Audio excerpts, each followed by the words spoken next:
Welcome to the Bare Marriage Podcast. I'm Sheila Ray Gregoire from BareMarriage.com, where we like to talk about healthy, evidence-based biblical advice for your sex life and your marriage. And I am joined today by two of my co-authors. Well, actually, my two co-authors. It's also one of your co-authors. Yeah, for She Deserves Better. That's true. For She Deserves Better and the Great Sex Rescue, the amazing Joanna Sawatsky. Hi, everybody. And my daughter, Rebecca Lindenbach. Hello. And we are not going to talk about evidence-based advice today. Actually, really not. We are going to talk about literature because it is the summer and we just wanted to end this season doing some fun stuff on the podcast. So today we are going to look at Jane Austen's view of marriage, looking at her novels. Because, hey, that's just what we talk about all the time behind the scenes. So we thought this would be fun. And then next week for episode 200 of the Bare Marriage Podcast, we are having are you ready for it? Why don't you announce it, Rebecca? We're having a Brio magazine pajama party. Oh yeah, baby. We're going to get on our flannels and we're going to read excerpts from Brio magazine. We really are. And I will say we found the two articles that me and Joanna remembered from our childhoods reading Brio. There was one article that Joanna was like, man, there's just this one that I want to find. There was one where I was like, it made me think that you could get STDs from holding hands. And so that we got both of them. So it's going to be a party. It's going to be a party. But today it is also going to be a party. It's going to be a Pride and Prejudice, Sense and Sensibility, Mansfield Park, Emma, Persuasion with Minor of Northanger Abbey party, a Jane Austen party, which is the best kind of party. And before we jump in, we just want to say thank you again to a big group of people who make what we do possible. And the three of us love to bits, which is our patron group on Facebook and the people who choose to support us on a monthly basis. Our patron group is just awesome. We have a lot of fun there. And their money has allowed us to do our research. So we're very grateful to them. And you can join for as little as $5 a month, but you can also pledge more on a monthly basis, get free merch, get discounts on our courses, all kinds of fun stuff. So head on over to patreon.com/baremarriage and join the party there. Okay, ladies, let's talk Jane Austen, because we love Jane Austen. And so I'm gonna introduce some stuff that I want to talk about, and then I'll let you guys all comment. Okay. Yeah. So super big picture ideas of Jane Austen. So like looking from above. I think that a lot of what she is writing is social commentary about the evils of power dynamics. And you see this in all of her books, like how women are really disadvantaged, how they really can't do anything. There's that great line that Eleanor gives to Edward Ferrars about when Edward is complaining about how he really doesn't know what profession he wants. And she's like, well, at least you get to have a profession. So there's that. But we also see it, and maybe Joanna, you can comment on this, like specific, like Mansfield Park is really an anti-slavery book, I think. That's pretty widely received. I have a hobby where I read Jane Austen commentary and watch lectures about Jane Austen. And someday I want to go to the Jane Austen Society conference and just watch talks for a whole weekend about the books. I've been to Jane Austen's house. We were there when we were in England. Oh, so cool. Yeah, so she was tiny. Like I saw her dresses. She was tiny. But anyway, they were all tiny back then. I was normal sized. But yeah, Mansfield as a slavery novel is very, very typically like that's a thing people recognize. But then the other one I thought was interesting is like in Emma, you very much see an anti-class thing as well. Persuasion is also very anti-class. Yeah, she is so convinced that Harriet is her equal, even though everyone's telling her that Harriet isn't. Right. And she's like, no, Harriet is a gentleman's daughter and I am a gentleman's daughter. And so we are the same. But also in Persuasion, you have Anne doesn't get on. The people in the upper class are all shown to be incredibly silly, vain, chasing glory. And the people who Anne actually connects with are the military class. And she finds that those are her equals. Those are the people who are like her. And they are good people of that, who have values, who have, who care for each other, who are actually the people who she wants to spend her life with. And she actually goes from spending all of her time with the upper crust to becoming a captain's wife. and spending all of her time with the sea captains. And she's the only heroine who Austen, like Elizabeth Bennet, ends up living in the upper class in the he's not in the aristocracy, but he's as rich as one. But Anne Elliot ends up on a boat. Jane is like, I'm so done. She's better off on a man of war. Like, get her out of these mansions. Like, she can go out fight Napoleon. Yeah, really interesting. So we definitely see in Austen's books, like she wasn't comfortable with society as it was, and you see this over and over again in her novels. But that's not the main point of her novels. I think when I read Austen, the main point to me is she was writing to women saying, okay, the world sucks for you. like you're in a really difficult position and nobody else is going to look after you. And so you need to make good choices. And when I read her novels, I read them as like an exercise in helping women identify what are good choices and what are bad ones. And I think, Sheila, you and I have both talked about how Austen in particular helped us to learn to identify good people. Like, I read Sense and Sensibility and Emma were my two favorites when I was a little thing. And it was just like a constant soundtrack in my life. I had the 1995 Emma Thompson Sense and Sensibility. I have watched that movie, I think, probably more times than anyone else on the face of the earth, because it was pretty much daily. Katie might give you, my other daughter, Katie might give you a run for your money on that. But yeah. Now, before we get going, everyone's going to want to know BBC version or Keira Knightley version. Depends on the character. Yeah. Jane is better in the Keira Knightley version. And I would argue, and we're going to talk about this, that Mrs. Bennet is better. At least I learned more about Mrs. Bennet in the Keira Knightley version. Both Collinses are absolute icons. Yeah. What excellent boiled potatoes is just perfect. You know what I was impressed with the Keira Knightley version is that Mr. Collins was like, David Bamber is Mr. Collins in the 5-hour version of Pride and Prejudice, the BBC version. And they couldn't do that again. And so they had to do him in a totally different way. And I didn't know how they were going to do it. And they actually did a good job. Yeah. Like, given that they couldn't do it the same way, they did creepy in a different way. And yes. And I would like to say, I think that the BBC version has a lot more of Austen in it. Yes. It's a better adaptation. I love the filmography in the Keira Knightley version. I think it's so beautifully shot. I think it's just a gorgeous film. And I love the atmosphere that pervades it. And that's the one that I grew up watching. So I do prefer it, but I recognize that it's more for personal reasons, and also because I think it's so pretty. Yeah, no, I'm totally BBC. I'm totally BBC. But anyway, okay. Yeah. But let's jump into, okay, so if her thesis is that you have to look out for yourself because no one else will. What's really interesting is when you look at the fathers in all of the books, because they all fail their daughters in different ways. Yep. So Mr. Dashwood, whose death opened Sense and Sensibility, right? Super loving father. Everyone loved him, but terribly irresponsible. Yeah. And ended up totally leaving his, like, not fixing his estate so that his daughters would be guaranteed. Well, it was entailed. He couldn't fix that.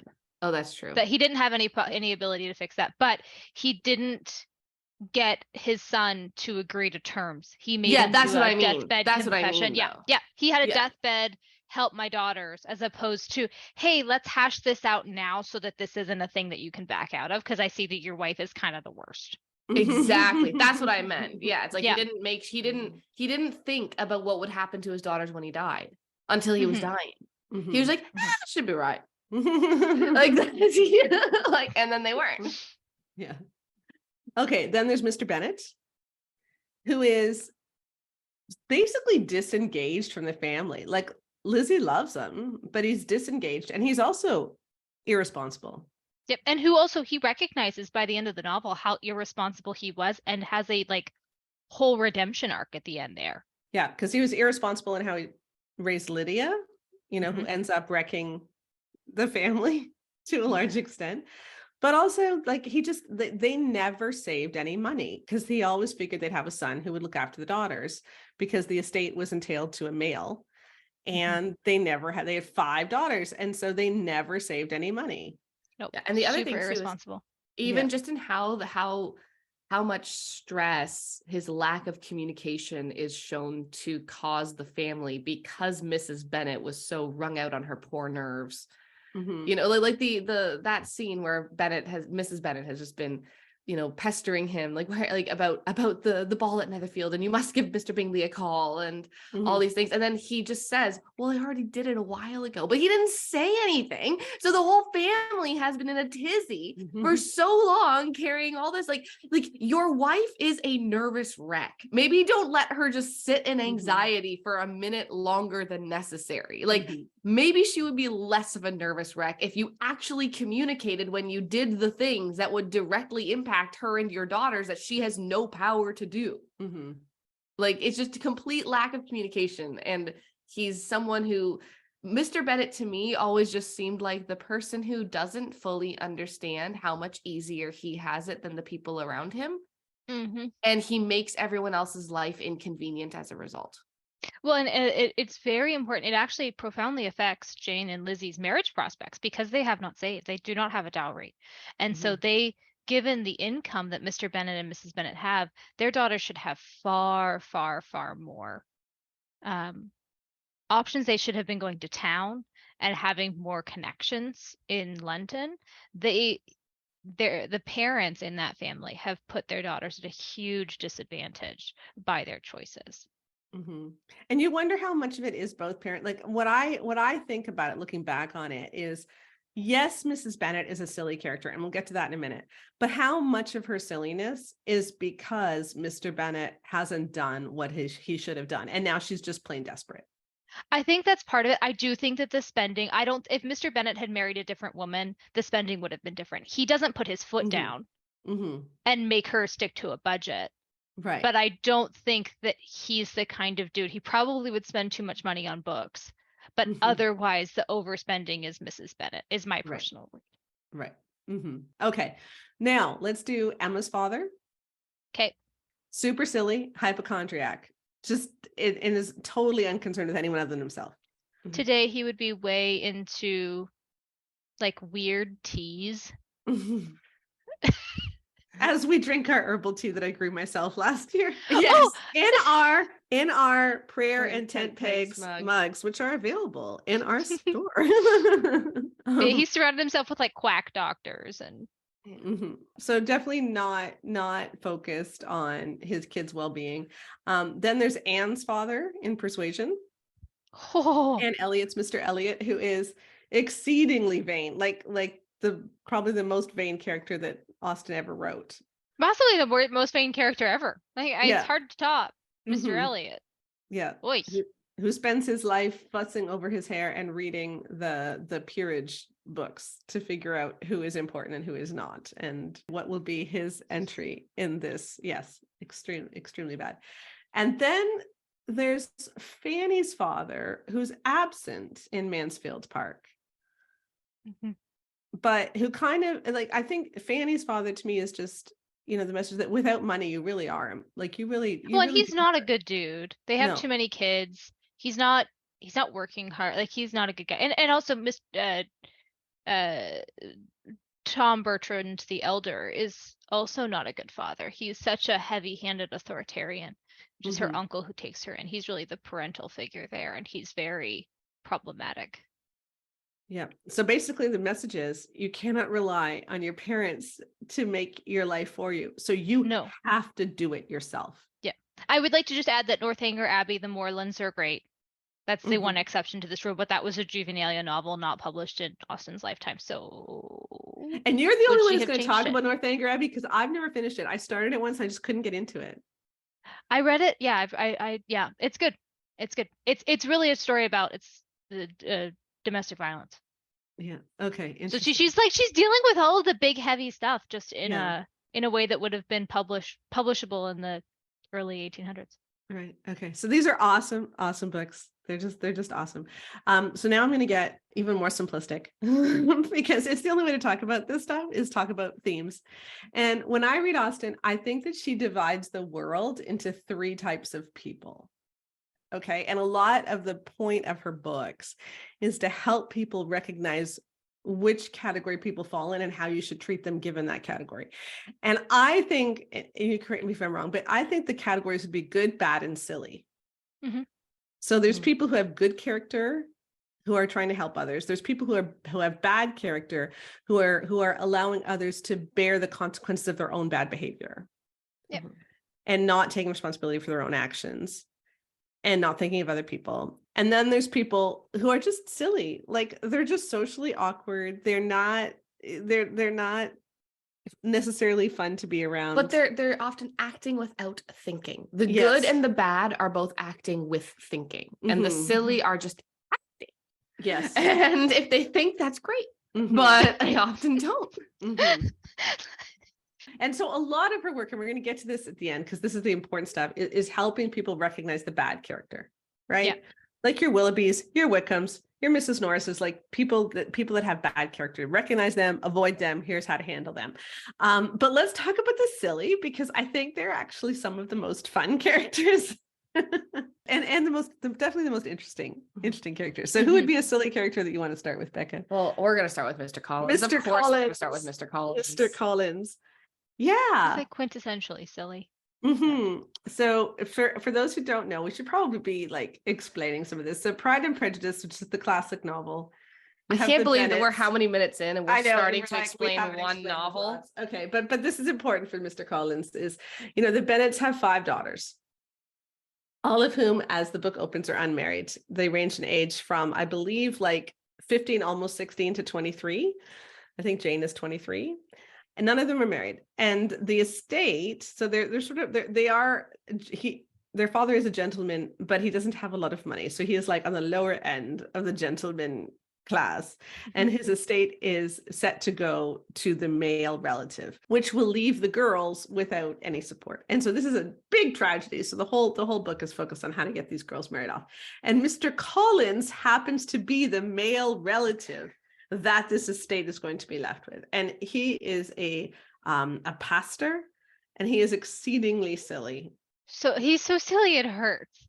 Yeah, like he's so socially awkward. It's awesome. Like it's just He does awesome. such a they do such a lovely job of making him silly, like his little pre-considered compliments to give a woman and all the That are things. supposed to be like specific to the woman, but he's been just prepping them for anybody. It's so good. It's so cringy. And the best part is how Austen writes this so that Elizabeth is spending this entire dinner meal insulting him without him realizing that she is. Like it's just a thing of beauty. So of course Mr. Collins proposes to Lizzie, and Lizzie says absolutely not, which devastates her parents, well, her mother anyway. And one of my favorite lines in Pride and Prejudice, I need to quote this one, is so Lizzie says no. Mrs. Bennet freaks out, goes and tells Mr. Bennet how awful this is that Lizzie has said no. And Mr. Bennet calls Lizzie in and says, Lizzie, this is a terrible day, because from this day forward, you will be a stranger to one of your parents. For your mother will never speak to you if you do not marry Mr. Collins, and I will never speak to you if you do. So, yes, it's a great line. That's the thing. Mr. Bennet's very likable. He's just a terrible father. Yeah. And so in return, Mr. Collins goes and proposes to Charlotte, a friend of the family, Charlotte Lucas. Lizzie's best friend. No, I have to quote this line. This line is so good because Charlotte is like scheming. She is like, hey, she's 27. She's on the edge of spinsterhood. And so she goes and she meets Mr. Collins accidentally in the lane. Yes, exactly. So she hears that Lizzie has turned down an offer of marriage, and then Charlotte happens to bump into Mr. Collins on the lane. She goes up to the attic, sits at the window, looks out, and then heads on out the door. Like, oh, it's such a good scene. Yeah. And she ends up marrying him, which Lizzie is upset about, because like, horrified. Charlotte, how could you marry someone who is so silly? And what I think is interesting is Jane Austen does not portray this choice of Charlotte's as being a bad one. No. The narrative voice is very positive on Charlotte and Mr. Collins. And then shows Charlotte to be right. Now there is a line about maybe Charlotte will eventually find her chickens and her home she won't value that as much given her choices. Like that, this could dim. but she's got a good thing going, and it may just keep on trucking. Because at that time, she wasn't from a super wealthy family. No. She's 27 years old and she's single. And if she doesn't marry someone who can support her, her life is either a governess or a servant. She could have been like Austen. She could have been a governess. She wouldn't have been a servant. She certainly wouldn't have gone that far down. But she wouldn't have been comfortable. I mean, Jane Austen wasn't ever comfortable. Jane Austen slept in the same bed as her sister until she died in her 40s. Like it was not a comfortable living to be and a also single there woman. is a level where there were not, like, if she was to get married at the age of 27, many of the good men will have already snatched up other eligible young ladies. And so if you are an eligible older woman, you're not generally going to get the pick of the litter, if that makes sense, right? And especially given a lack of fortune. Exactly. And so here you have a man who, you know, what's the line that you like? Oh, the line Charlotte's complaining to Lizzie about Lizzie being upset about this. And she says, and this one, it gives me shivers every time I hear it, but Lizzie, he's not vicious. Yeah. You know, he's not a vicious man. He's not a vicious man. And you realize how much that meant at the time. Because so many women were married to vicious men, to abusive men. And you couldn't divorce. You couldn't divorce. Nobody would come to your rescue. And if you left him, you and your children would be scorned from society as well. And you'd end up in a debtor's prison. Yeah.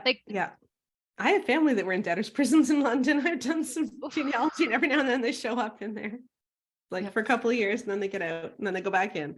But yeah, like it was a terrible, terrible time. And so, you know, Charlotte's saying, but he's not a vicious man. Yeah. And so she actually did pretty well for herself. And there's that perfect scene when she's married and Lizzie comes to visit and Charlotte explains what her day is like. Do you want to do it? Yeah. She says, yes, we have quite a comfortable life here. Mr. Collins spends many hours of a day out in his gardens. And of course, between that and his responsibilities with his clergy and his patronage to Lady Catherine de Bourgh, we often go many a day while we scarcely meet. And she keeps saying, yes, he spends many a day in his garden, and I encourage it. Yes, and I encourage it. And he often takes turns around the lane for exercise, and I encourage it, you know, and many a day will go by and we haven't even spoken to each other. But she says it in a nice way, and it's just brilliant. So she's obviously made, you know, a good life for herself. But it's also it's an agreeable arrangement. And I think this is what Austen shows in her books, is there's two different kinds of acceptable marriages. Is there's marriages where you do marry for love to people with good character. There's ones where it's not just an acceptable, but then there's also the acceptable arrangements where Collins needed a wife. He wanted to have children. Like, it's beneficial for a member of the clergy and their status to be a family man, right? Like, that was the thing that he wanted and would help him. And Charlotte wanted to have a stable environment where she would be taken care of, where she could take care of her younger sister if need be, you know, where her children would be supported, where she could have children. There's a lot of things that they both got out of it. And Austen is not like against that. You know, the book, I don't know if we want to get into this yet, but it also does seem like part of Pride and Prejudice, and the fact of it being titled Pride and Prejudice, is that the Collins marriage, like, does seem to be how Austen shows that Lizzie only got a happy ending by the skin of her teeth, and she is lucky that Collins married someone like Charlotte, because now Collins has all the Bennett girls' like futures in his hands, the same way that like the Dashwoods were like Marianne and Eleanor and everyone like and now in Sense and Sensibility, like when Mr. Bennett dies, like now their best friend is going to be running their household. Like they're going to be having someone who can watch out for Mary and for Kitty and for Lizzie if she had never gotten married, and for Lydia, all these people. And Lizzie had that chance to give her family security, and she didn't take it. Lizzie, and I think Austen isn't necessarily saying Lizzie made the wrong choice as much as Lizzie took a big risk. And in Lizzie is also the main character in a novel. Lizzie made a main character in a novel choice. IRL, Lizzie probably marries Mr. Collins. Yep. Yeah. Yeah. And Austen is portraying that as not necessarily a bad choice. Now, today, totally different game. We are not saying that you should marry a silly man that you don't like and that you never want to spend any time with. Exactly. But in those days, you had no way of supporting yourself. Yeah. And so there were no that you couldn't. No, even Austen, who was a wildly successful author, hardly got any money for her work in her lifetime. Yeah. And so, yeah, you have no way of supporting yourself. And so like today, the advice would not be the same. No. But, but making the best of your situation is very much what Austen was saying. Like, make wise choices, because long term, like, so many people are focused on their happiness right now, but you need to think long term. And I think that's what Austen was telling people to do, encouraging people to do, is think long term. Let's do a couple more silly characters. We'll do these ones more quickly because I want to get to the bad characters and the good characters and what she says about that. But Mrs. Bennett. Okay. Mrs. Bennett is the classic silly character. Yes. Everything is getting on her nerves. Yes. She is get in, touch me, my smelling salts. Like, the whole thing. Oh, well, and then she just embarrasses herself in front of Mr. Darcy and the Bingleys, and it's just, she's so socially awkward. What changed my view of Mrs. Bennett? I watched, and this is why I like her better in the Keira Knightley version. Brenda Blethyn, who played Mrs. is an amazing actress. If any of you have BritBox and you stream BritBox, you need to watch the show Vera. Vera she's a detective. Same actress plays this detective, and it's like 12 seasons long. It's amazing. I love it. And it's set in a place where my grandmother was born. So like, I love hearing all the names of Geraldine and everything. But anyway, there's a scene at the end of Pride and Prejudice where Mrs. Bennett, played by Brenda Blethyn, is looking at the window as Lydia leaves. And she starts to break down and she says, 3 daughters married. Oh, Mr. Bennett. And you realize, it was the first time I realized that her desperation and all of her silliness in regards to Bingley and, plotting that Jane will get wet, so she'll have to stay overnight, and all the silly things that she does, that was really born out of love for her girls and absolute desperation, because you have 5 daughters and you need to marry them off. You need to. And again, overspending. There's not like this. These are not perfect people. Mr. Collins is a terrible gossip and hurts his parishioners because he goes and tells all their business to Lady Catherine de Bourgh, and then she goes and inserts herself. Like, these are not necessarily S-tier humans. Yes. Yes. But no, yeah, we do see like the silly characters. Like, Austen shows that they're not, again, being silly is not morally neutral. And I think that's also one of the warnings that Austen's giving, right? Where it's like just being a bit of a, airhead that actually can harm people. Like, you don't get the choice to just not be. Yeah. And thoughtful. Mrs. Dashwood is the perfect example of that, because Mrs. Dashwood, so in Sense and Sensibility, she has 3 unmarried daughters. And when her husband dies and the money goes to the son from the first marriage, and the son from the first marriage doesn't honor his promise to his father to care for the girls. And so they have such a reduced income. And Mrs. Dashwood is just incapable of spending less. And so it really parentifies Eleanor in Sense and Sensibility, who has to do all the hard things of making them stick to a budget. And you see Anne Elliot in Persuasion doing the same thing, because her older sister, who's also unmarried, and her father spend like so vain. Yeah, they're so vain and they spend like anything. And Anne Elliot is the one who is trying to retrench, trying to spend less. So so being silly is not morally neutral, and she shows how silly people can really hurt those around them. But then there's the silly people who are just socially awkward, but they're not bad. No. And I think Austen's asking us to take another look at them. So people like Mrs. Jennings, who is in Sense and Sensibility, and she is the mother-in-law of the big house that they live right near. Yes. Who often invites them to dinner. And all she does is matchmake. Like, she's just forever getting in everyone's business. She's just a meddler. Yeah. But you know what? She's bored. She's bored. She's postmenopausal. And she's like, I'm just not going to care anymore. And I'm going to get in everyone's business. And I'm going to make life better for everybody. And she actually does. Yeah. She legitimately does. And yeah, again, does she make things awkward for Eleanor and Marianne? Yes. But does she also come through in the clutch? And she takes such good care of Eleanor and Marianne.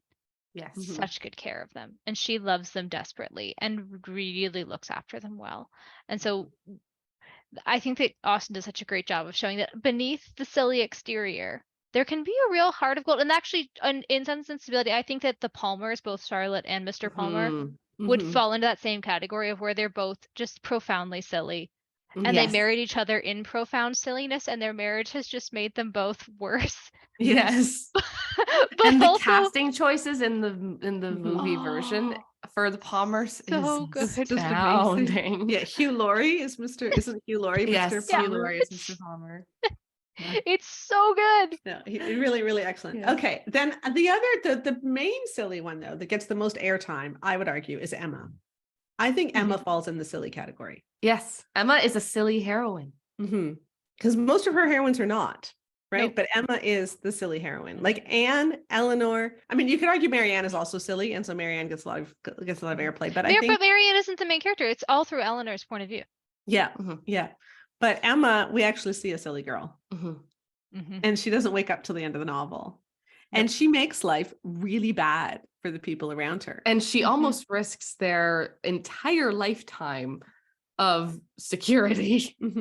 So Emma, to set the stage, Emma, and in the movie version, the Gwyneth Paltrow movie is actually quite good, I think. I like I've it. never seen it. I can't. Oh, I you had should the see it. It's A&E version from the Oh, 90s. no, Like it's that's the not one good. that I watched. I had it on VHS. Yeah, no, the Yeah. Gwyneth Paltrow The Gwyneth Paltrow of one's quite Anna good. is actually quite good It's if quite people want to good. watch and it. the casting for Harriet is lovely.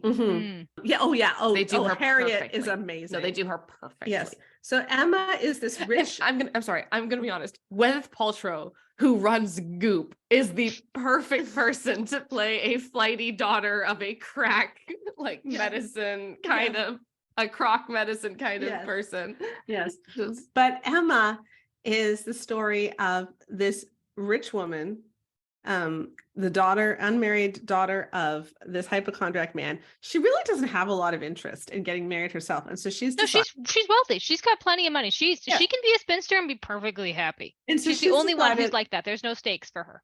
Right. And so she's going to spend her life trying to marry everybody else off.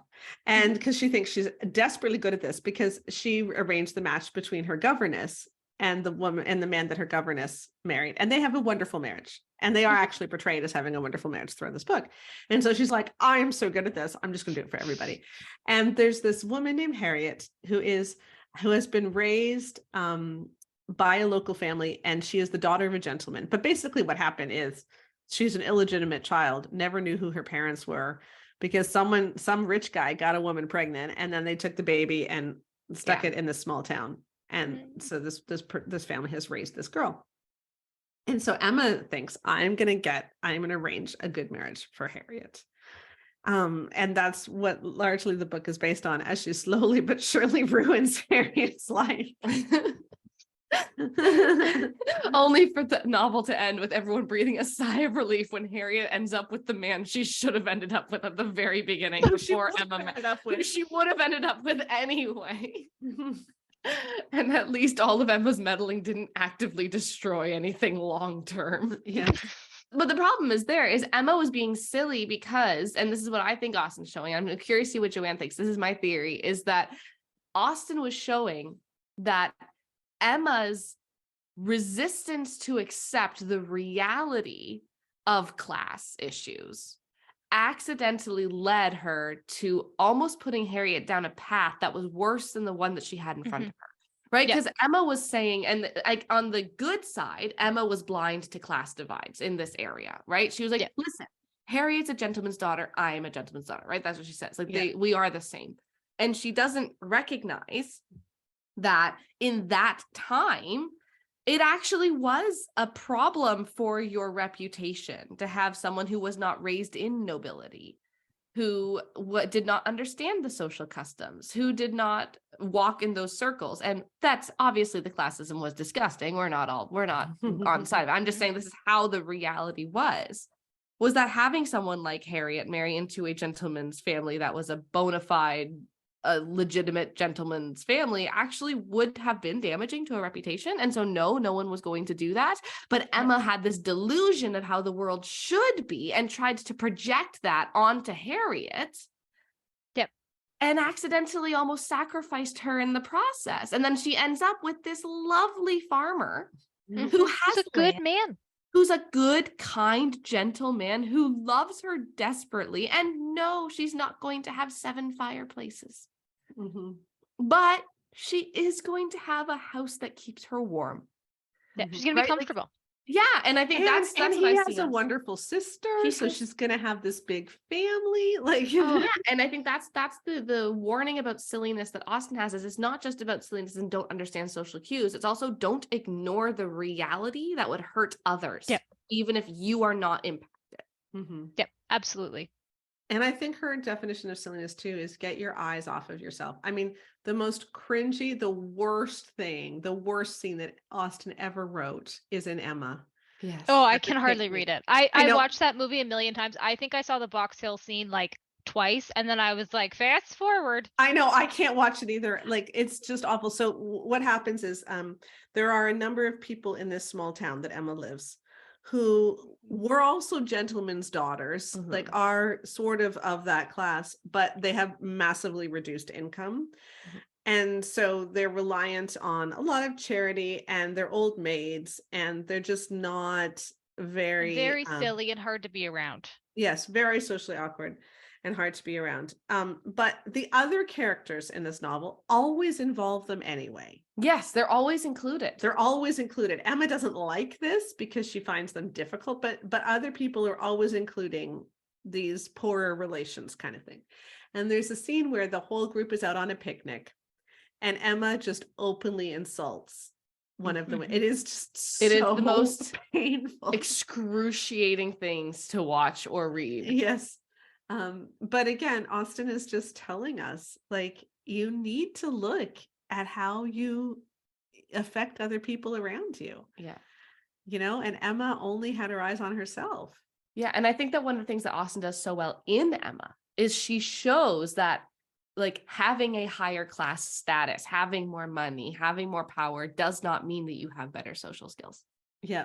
It does not mean that you are more classy, right? Like, she actually shows how Emma steps in it over and over and over again because she did things that were inappropriate. And the people who Emma deems as inappropriate were not actually being inappropriate. They were just a little bit weird. Right. And I think that's a big thing that when we're looking at the characters and the marriages in Pride and Prejudice, in Sense and Sensibility, all these things, is it keeps coming back to what we were talking about, is it keeps coming back to pragmatism and like, what's reality? Not what do we want things to be like, but what is the world actually like? And how are the people who have power working against, even unwittingly, the people who don't? And how can we stop that? All right. Let's leave the silly people behind and let's turn to the bad people. Let's start with Willoughby, because I think he's bad, but he's not Wickham is so calculated, whereas Willoughby is just like, I'm gonna do what's the easiest thing for me right now. So Willoughby is from Sense and Sensibility, and Sense and Sensibility is really the story of two sisters, Eleanor and Marianne. And one is sense and one is sensibility. So Eleanor has sense, and sensibility really means overcome by feelings. It's sort of an odd word we don't use a lot today, but that's what it would have meant then. And so Eleanor is sense. She does everything. She thinks everything through, and she doesn't show her feelings very much, and she tries to do what's really right. Today we would probably call it head and heart, something like that. Yeah. And so Marianne, who is the younger of the two, falls head over heels with Willoughby, who is just, he's handsome and he's fun and he's charming. He and quotes poetry with her. Yes. And he ends up leaving her and marrying someone else who has more money. And so she's so after being like totally inappropriate with her, like taking her into the house that he's going to inherit without introducing her to the woman who currently owns it, like super duper not okay stuff. Yeah. And my favorite thing, when you guys were little, when you and Katie were little, the Shakespeare sonnet that me not to the marriage of true minds admit impediments. Yes, Love is not love. I can still do it. Yeah, if It's- Oh, yeah, alters I or can totally do it. alteration finds, Nor or bends like a remove or to remove. No. Oh no, it is an ever fixed mark that looks on tempests and is never shaken. Yeah. And then no, but It is has the star to and every then wandering bark. yeah, and then it Yes. ends with Willoughby. Oh, Willoughby. Willoughby. Yes, they made me so there's a scene where Marianne is just desperate as she's running in the rain to look at the house where Willoughby is living with his new wife.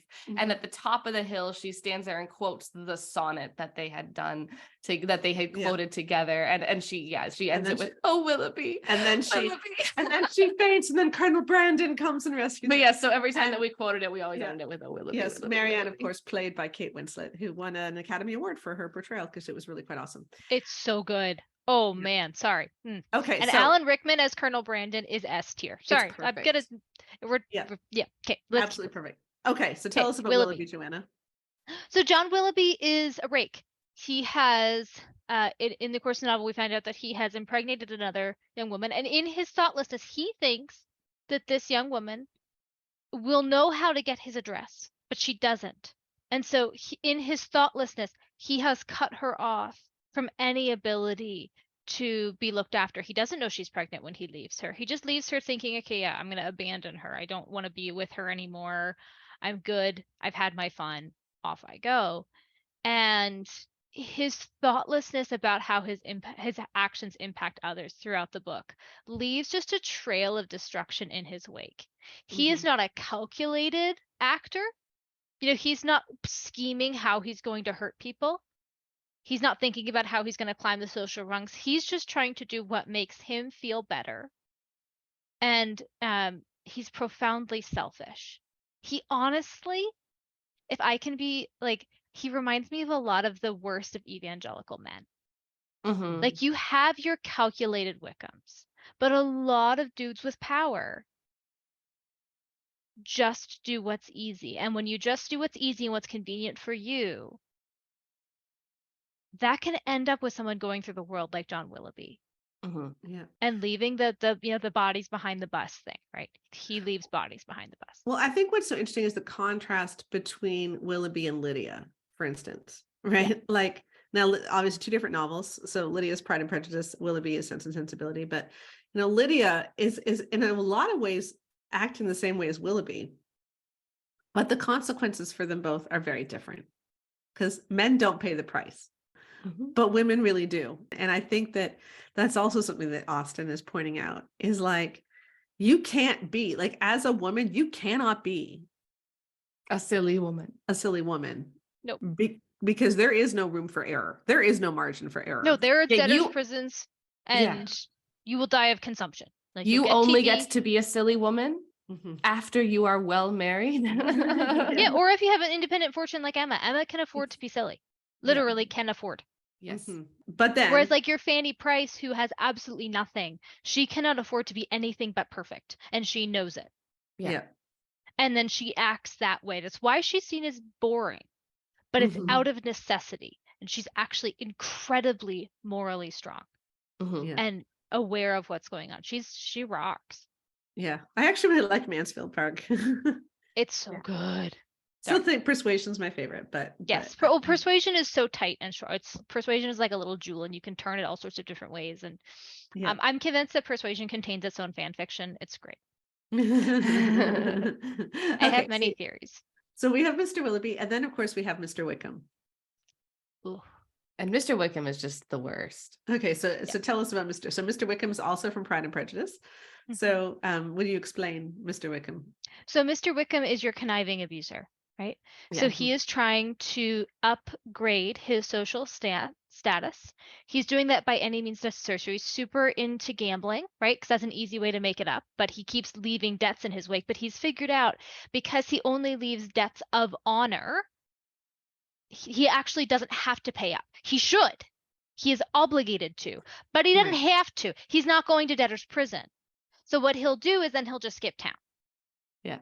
And then go off to seek his fortune in another way. He's trying to connive to get Mr. Darcy's sister to marry him, and to kind of use all sorts of underhanded means to manage that. And then he decides to go off to, escape his debts of honor from his gambling problem, and takes Lydia with him, with no desire to actually marry Lydia because he believes he can do better than Lydia Bennett. Mm-hmm. And so he doesn't, the consequences to her do not matter to him at all. The consequences to her sister do not matter to him at all. And actually, there's a really great, if you are interested, people listening, if you go on YouTube, there's a woman named Octavia Cox who has a PhD in English literature and teaches in Britain. I believe she's either at Oxford or Cambridge, I don't remember, but she does videos about Austen's novels, and they're great, really good close readings. But she does one specifically about how Wickham manipulates Lizzie early on in the novel, and does a close reading of that chapter where he's getting information out of her, planting seeds of false information. It's so interesting to look at it really closely. And then Dr. Cox also goes through how Austen calls your attention back to Wickham's manipulation of Elizabeth later in the novel, when she realizes that she's been duped, and she thinks back to what she had said, how the conversation actually flowed, and remembers it very vividly. And it's kind of asking the reader to go back and look. She's really catechizing the reader into how do you spot someone who is trying to manipulate you. Yeah. And she's giving the master class. Yeah, because Wickham looked good. Looks This great. is the whole point. And so Lizzie Bennett, who is our hero in Pride and Prejudice, actually really liked him for a while. Mhm. And he portrayed himself as someone very different from what he actually was. And then of course he ends up running away with the youngest sister, Lydia, which ruins their prospects until Darcy saves them. I think the other thing that's interesting about Wickham is that he grew up with Darcy. So Darcy is the hero of Pride and Prejudice, comes from a very wealthy family, is very wealthy. And he was, I think Wickham was the gardener's son on the estate or something. The steward. Steward, yes. But the two boys played together. Mhm. And Wickham was actually a favorite of Darcy's father. And so Darcy's father paid for Wickham to go to university so that he could become basically a Mr. Collins. Mhm. Yeah, like he wouldn't become a Darcy. Like he wouldn't get the same amount as them, but he could do better than the previous generation. Yeah. He was going to become a very comfortable cleric. He was going to be a priest, like a very, very respectable, like that is the same profession that Edward Ferrars ends up in, and his mother has bags of money. And it's odd that he has a profession, but it is not out of the ordinary. Yes. Like it's a normal thing for a younger son to do, and Wickham is going to be in that same class. That's a pretty awesome place to be landing. So they set him up, and what does he do? He drinks, he gambles, he leaves university, and then he goes and tries to seduce the Darcy sister instead. Because it just seems like he's not satisfied unless he can have everything. He won't take the best that his situation will Well, get. there's also if you're reading closely, there's a theory, and I think that the book bears this out, that Wickham also chooses Lydia in part because Lizzie kind of puts Wickham in his place the last time that they speak. And she makes it clear that she is aware of Darcy's real character. And Wickham picks up on that and then goes, hey, if I get with Lydia, I will be connected to Darcy. And I will be able to manipulate him for more money, which he then does. Which he does, yeah. Yeah. So it's all super calculated. And what I think is so interesting about Austen's villains is like Wickham and Lydia end up having to be married to each other, which is not great. Willoughby ends up having to be married to a woman who he doesn't like. Yeah. But he doesn't like end up dying of some horrible broken heart for Marianne. Lucy Steele, who's the other villain in Sense and Sensibility, does totally fine. She's a don't hate the player, hate the game. Yeah, she's I feel sorry for Lucy Steele. Yeah, absolutely. I totally agree. We could do a whole nother podcast on the differences between Willoughby and Lucy Steele, and we could fill an hour. Yeah. But Austen doesn't give her villains even typically like the horrible punishments and heavy-handedness of novels that would have been written, 25 years before she was writing. But again, isn't that part of her point? Is that men get away with this stuff? And women can't, because you think about the difference in, okay, yeah, Wickham's in an unhappy marriage and he's not going to have a ton of money, but hey, at least he's connected to Darcy. But what about Lydia? Lydia is now married to a guy who's going to cheat on her entire marriage, probably going to give her an STD, even though they didn't really understand how that worked back then. And she's gamble away their money in this terrible position. So, you know, like the consequences for women were so much greater. Absolutely. Okay. Do you want to, any other bad characters you want to cover? I think those are the good ones. That's great. I mean, Mrs. Norris is the worst character, but that's not really relevant for what we're talking about. Yeah, in Mansfield She's Park. just odious and fun to read. Yes. Yeah, I really didn't like her at all. Yes. She's horrific, but she is also fun to read in how horrific and self-serving she is. So anyway, it's a plug for Mansfield Park. Let's talk about the good characters. And one of the commonalities that I find in her heroes is that they tend to go out of their way to care for people that they don't necessarily need to care for. Like they take responsibility. They do what they can because they recognize how privileged they are. And the perfect example is Colonel Brandon looking after the woman that Willoughby impregnated. She is the illegitimate daughter of the woman who he loved desperately and who he was not allowed to marry and who he looked after in her final days. Yeah. And then he looks after the daughter. Yeah. He had kept looking after people that were not part of his family, that he was not connected to, but he felt like he had a connection and an obligation and he wanted to make this right. And you think about the difference between him caring so desperately for these people and like John Dashwood, who leaves his sisters out in basic poverty, right? Yeah. On account of his son, who was already very well looked after. So they say, oh, well, it's all for our boy and he has to have, but it's like, he's loaded already. Like you're asking about the difference between, you know, what sports car is he going to get versus are we going to be able to have enough to make ends meet? Yeah, the good characters that Austen shows are always people who go above and beyond to help those who have less power by using the power that they do have, right? And for a lot of them, that's money, because that was power back then. People did not have very much money. And so when you're looking at like the marriages too, I think that's really what you can see is Austen shows that the good marriages are those between people with good character, or the good marriages are those where people are able to make sure that others are taken care of. Like, that's why we think Charlotte and Collins is portrayed as a good marriage, because Collins has some flaws that are problematic, but Austen doesn't show him as a malicious man, as a bad man, even as an incompetent man. He's just a bit of a clueless one, but he's one who will do his duty. He's one who is very focused on doing the right thing because he doesn't want to disappoint his patron. Like, it's just, there's so much going on there. Well, you can just picture when they do have little children, Mr. Collins will take them out gardening, right? Like, he'll be a good dad, legitimately a good dad. Yeah, exactly. And in a way that, like, Mr. Bennett, not a good dad.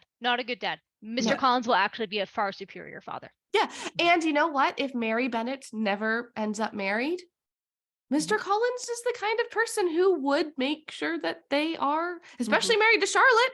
Yeah. They will make sure that she is taken care of. I mean, now, obviously, after the fact, they have Darcy and Bingley's money as well. So Lizzie and Jane will. But at the point that Charlotte marries Mr. Collins, no one's married. Yeah. No one. They didn't know it was going to happen. And I think that's why that when you look at Austen's idea of what is a good marriage, a lot of it comes down to, are you leaving people to fend for themselves, or are you giving them a safety net? Like, are you doing the things that you need to do to make sure that people are not just left destitute? Or are you being selfish and vain and keeping everything for yourself? Are you taking the easy way out? Or are you, actually looking out for those around you who don't have the option of taking the easy way out? And that's why we like Austen so much, because that just applies so much to today. I think it's not just money too that people are generous with. You think about Knightley, and he's really generous with inclusion, like how he dances with Harriet. He makes sure that these really awkward women are included in the novel Emma. He notices people's loneliness. That's what it is. Yeah. And Mr. Darcy is so nice to his servants, and cares. Like, you see this over and over again, that the good characters are the ones who do notice what is happening to those around them and who do what they can with the power that they have to make life better for those people. Yep. And they're also good with money so that they can continue to do good. And Emma, as silly as she is portrayed as doing a lot of good for the poor. Yeah. And Oh, she's Elliot. the patroness of the village. Yeah. Yes. Mhm. She's not bitter about that. She actually is quite generous. She is Mhm. a quite good person. It's just that loves there are certain blind spots that lead her to accidentally harm. Yeah. Okay, let's end with the couple that I actually like best that we haven't talked about much. Okay. Which is Anne Elliot and Captain Wentworth. Okay. And I'm tapping out for this one because I have not read Persuasion. And you need to read Persuasion. And Yeah. it's like It's so good. It's like 140 pages. It's so short, but it is just so it's tight. not. It's a long novel. No, it's You really read it in short. one- Mansfield Park is long, but no, Okay. Persuasion's really I short. don't remember. Maybe it's just that I read it with such small. I don't know. Anyway, I love Persuasion. So, and a lot of people say that Persuasion is there's parts of it which are autobiographical. Like this is the closest thing to Jane's actual life. And so people have speculated that maybe something like this happened to her. But basically, when Anne Elliot is like 19 years old, there's this young sailor in the village, Frederick Wentworth, that asks her to marry him. And Anne is persuaded by a rich friend of the family, a female friend of the family, to say no, because this isn't a good match for her. And so she says no. And he goes off and he makes his fortune and she never marries. Mhm. You know, and then 10 years later, he comes back. By this time, she's in her very late 20s. He is now a captain. He's made a name for himself in the Napoleonic Wars. And he's a very eligible bachelor. And he comes and stays at her sister's house, her sister who is married, where he is sort of courting these two young women. I forget whether Louisa Hargrove and Louisa and the Musgroves. So Louisa The and Musgroves, Henrietta, yes. who are just, they're sweet but real silly. But yeah, and like- they're just very young, right? yeah, they read like 15-year-olds and it's awesome. Like you do love them. They're great. They're just very flighty and fidgety. And this would be the normal people that someone like Captain Wentworth would marry. So he returns and someone up- who's just gonna sit on his arm and absolutely fawn over him constantly because, and legitimately, he is the real deal. Like he's a good dude. He deserves to be fawned over. Like if Louisa Musgrove ends up on his arm as arm candy, fawning and telling him how great he is, that would not be an unreasonable thing to have happen. Right. And so he is getting closer to these young women. Anne Elliot is very depressed by this. So her younger sister is married with children, and that is the house where she resides, or where she is most staying. of the novel. Yeah. And this younger sister is a terrible mother. And this is portrayed over and over again. Just an awful mother. And has a terrible marriage where they just bicker. It's like so on brand. Like I occasionally will bicker with my husband and I'm like, Joanna, you will stop. Because you will not be Mary. Yes. From Persuasion. You will not be Mary Elliot. And so Anne is Musgrove. That's Musgrove. Yeah. So Anne ends up basically raising these small children and does a great job of it, but she's kind of always overlooked. Well, okay, can I tell you my theory? Here's my theory. Yeah, I really like your theory. So as I read the book, I was thinking about it. It's so tight and you can think about it for a long time and really it's very complex and you can piece it apart in a really interesting way. So Anne Elliot and Frederick Wentworth are both very capable people. They both end up in positions of leadership and authority. So as Captain Wentworth works his way up in the Navy, and this is at the time, again, this is post the Napoleonic Wars, the British Navy is seen as the best. This is a very patriotic novel. Today, we would obviously complicate this whole situation in a big way. But at the time, the naval men are seen as heroes. And as Captain Wentworth gets better at being a captain, he raises in his the perceived value that he has to other people. He gains power. Anne Elliot shows up at Mary Musgrove's house and is going to stay there. Everybody, there's like a chapter where everybody comes to her for her advice. Could you please fix this thing? Oh my goodness, this servant is driving me nuts. Okay, no, actually, you have to help me with this. So and so needs to be aware of this thing. And so she is also seen as the captain. She comes in and she begins to captain the ship of this, family life. But as she has also grown in her capacity, as she has become better at captaining, her power has diminished so that she is now of almost no value. she is seen as pretty much worthless to everyone, even though they all treat her, they see her as worthless, even while deep down they see her as being incredibly capable and important. And what happens at the climax of the novel, Louisa Musgrove is being silly with Captain Wentworth, and she is going to like jump off something and fall into his arms, but she's going to do it and he's not ready, and she ends up having a big fall and has a head injury, like has a TBI. And Captain Wentworth is incapable of dealing with the situation. It's a woman. He is used to man of war and a bunch of dudes and swashbuckling with the French. That's his dealio. And now there's this woman who's on the ground hurt, and he does not know what to do. And Anne Elliot is bang there on it in the moment, tells everybody where to go, sends so-and-so to go do this. This person's going to go do that. Okay, now you did it. And in that moment, Captain Wentworth sees, first of all, she's better at this than he is. Yeah. And he is not offended by that. He is not like, oh, this is making me feel awkward and insecure. He's like, I want to get with her. Yeah. Why am I not with her? She's awesome. And that is actually the moment where he's like, oh, dang, I've been an idiot. Shoot.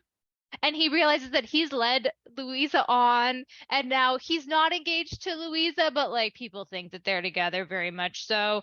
And so he's like, and now she's unconscious and he can't do anything about it. And so he's in this super awkward situation. And so the rest of the novel is like everything kind of shaking out so that Anne and Captain Wentworth can end up together. It's great. And I want to say the movie, the latest movie version of Persuasion, that was done in like, I think it was like the early 2000s or something. It's a great movie until the very end. And then they spend this really odd scene. It's like 2 minutes long where they're going to kiss, but it takes forever for them to actually kiss. I have seen that. I timed it. It is the most pain. Okay, the scene where Emma insults the woman is the most painful. But scene. This is the second most painful, is that kissing scene. There was no need for it. They wrecked the entire movie, because Katie always told me how this movie was awful. And I'm watching this movie, I'm like, this is a really good movie. Why did you not like this movie, Katie? And then this kissing thing happens right at what's supposed to be the most romantic moment. And it's like, oh, yeah, the entire movie's ruined now. Yeah, that was really bad. Yeah, but no, it's great. It's super good. And yeah, I have lots of other, as I said, I personally believe that Persuasion contains its own fan fiction within itself. It is great. So like what happens later, like you don't have to think about what would happen later in the novel, because the novel actually includes characters who tell you what ends up happening to Anne Elliot and Captain Wentworth. They just become the Admiral and his wife. And they're just bopping around, living their lives and loving each other and making other people's lives great. They're just the Crofts. It's great. But yeah, I think that the thing that is so interesting to me about Persuasion, and I know I mentioned this at the top, is that Wentworth and Anne Elliot end up on a boat. Like, Anne Elliot's family is brutal. They are so vain. They are so silly. They are so self-absorbed.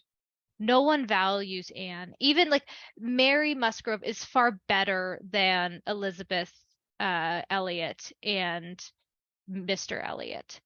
But still, oh man, Anne is just in such a terrible situation when she's with them. And so Austen is just like, no, none of this will do for our girl. Put her on a boat in the British Navy. She can be the only female there, surrounded by a bunch of sailors. And I do want to say too about Persuasion, like the fact that people think that it's autobiographical is people are wondering if Jane was also persuaded not to marry someone when she was young, and then of course she never married. So it's like, this is the question of. But the thing that I think is so interesting about Persuasion is that, so there's three things that could happen with Captain Wentworth after their marriage, presuming he's a good dude, which we know that he is. Yeah. He could end up dying young and leaving her with nothing. That is genuinely a risk that Anne is running by marrying, if she had married him. Right. He could end up... Like, you mean at 19, if she had married him? Yeah, at 19, if she married him at 19. He could have ended up being a captain and then being injured and no longer being able to work. And then he would have received a far diminished income. Or he could have, like, ended up in the stratosphere, awesome, super dude, gonna be a captain currently, gonna become an admiral. Right? Those are the three potential outcomes. Austen actually shows us all three of those outcomes in the book. Mrs. Smith is the worst potential outcome. And then you see the I think it's the Hargrove, Captain Hargrove, something like that. I forgot to look up the title in my prep. Right, who got And injured. yeah, who gets injured and is retired with his family. And then of course you see the Crofts, who are super duper successful, and they actually end up renting the hall that Mr. Elliot can no longer afford. Yeah. In all of those situations, the woman ends up fine. Even Mrs. Smith, who is destitute, is able to afford a nurse. Her health is terrible. She's like hardly able to stand. She is still in great spirits. She is happy. She is okay. She has a great nurse. Nurse Rook is awesome. They just gossip together all day long. Yeah. Talking about all this stuff. And Mrs. Smith is so clued into what's happening in the neighborhood. She like informs Anne of what's going on despite being bedridden. It's awesome. And then eventually she was swindled out of some money, and Anne and Frederick Wentworth are able to make sure that she's comfortable. But she's okay because of who she is. Mrs. Captain Hargrave something's wife is fine. They stick to a budget. They have a bunch of kids. It's a little bit chaotic, but they are so hospitable. They are doing awesome. They make other people's lives better.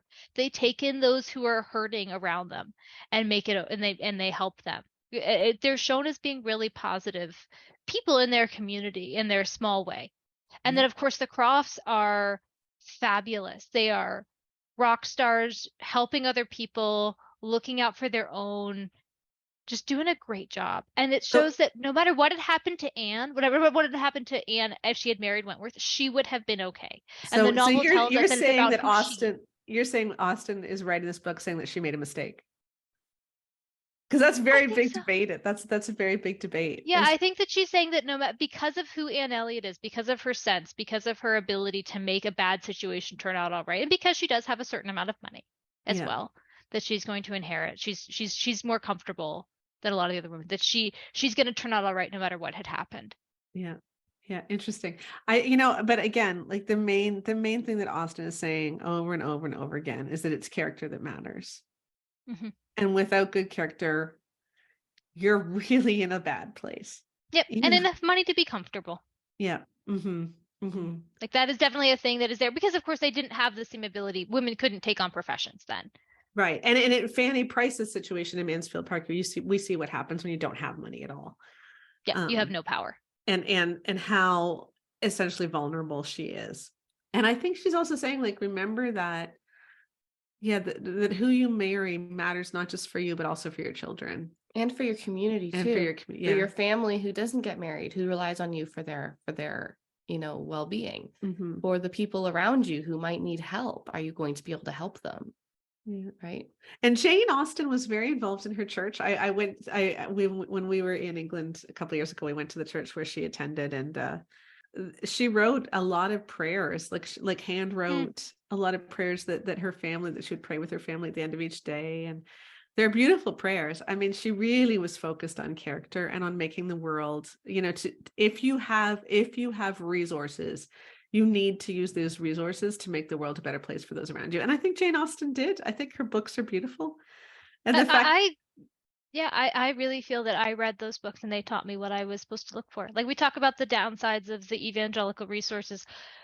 For me, Jane Austen was so helpful in learning what do you want to find in a mate? Yeah. And how it's not the flashy stuff. It really is the character. And that life is too important. Like, you need to be focused on the future. Life is too important just to have fun right now. Or even just to do what people necessarily expect you to do as well, because if they're expecting you to do something that's not helpful, that's also not good. Like the idea is that you marry someone, you end up with someone who is a good choice long-term, not just because it seems good right now. Yeah. So don't marry the Willoughby, marry the Brandon. Flannel waistcoat and all. Yes, exactly. We love our Alan Rickman. All right. Great discussion. So everybody, this summer, go read some Jane Austen. People have been reading her for over 200 years now. Wonderful books. And if you're interested in Austen criticism, Octavia Cox on YouTube. Also, I recently listened to What Matters in Jane Austen by John Mullen, and it is a fabulous book of really easy to read, just fun, like, what does age matter in Austen? How does the weather impact the novel? And just, again, going over how tight and well thought out and constructed these books are. It's super fun.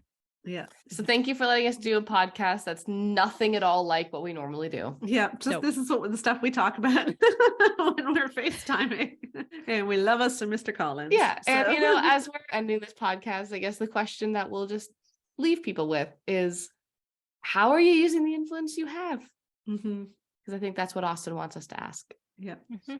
Thank you for joining us this week, and join us next week for the last episode in the season. We'll be back again in a month. You can listen to reruns until after that, but next week is the last episode for our Brio pajama party. So hopefully you can join us. We're gonna have a lot of fun. It's gonna be a lot. It's gonna be cringe, but it's gonna be awesome. Take care, everybody. Bye-bye. Bye.